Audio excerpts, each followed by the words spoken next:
হযরত শেখ সাদি রহমতুল্লাহ এক ঘটনা লিখছেন।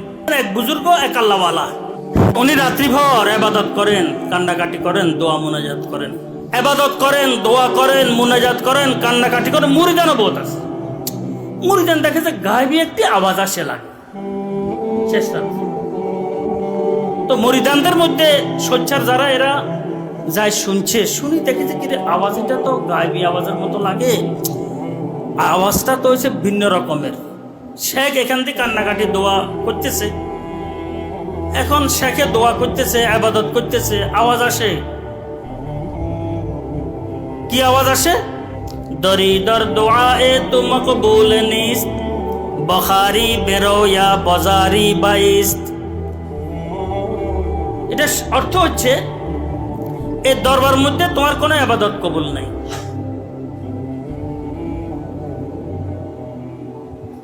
তুই বঞ্চিত আর লাঞ্ছিত হয়ে এখান থেকে ভাগি যা, আর না হলে তুই কান্নাকাটির সাথে করতে থাক, তোর লাভ হবে না।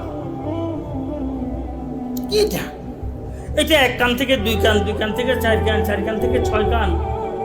হযরতের কিছু মুতাআল্লিকিনদের মধ্যে উচ্চ স্তরের, ওদের মধ্যে একটু কথাবার্তা কি সবাই কইল যে হ্যাঁ এটা তো ঠিক আছে।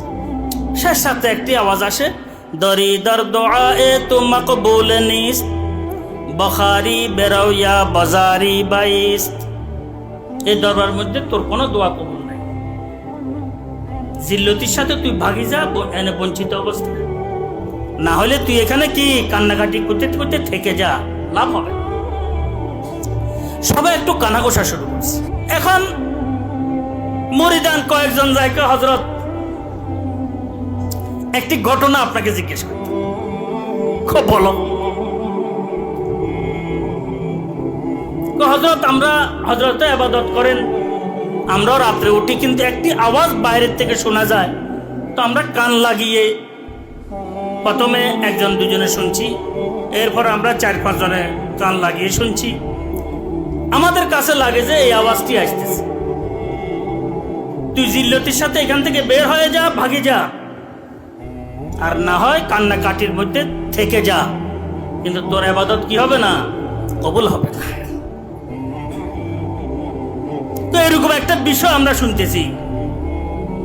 এটা কি অবস্থা, আমরা তো বুঝে আসে না এই কারণে আপনার কাছে আসছি। আমরা হলে তো শেখের পালায় যাইতাম, দাওয়ার কিছু নাই। শেখ মানুষ, শেখ কি মানুষ, তালেব ইলম মানুষ, সন্তান।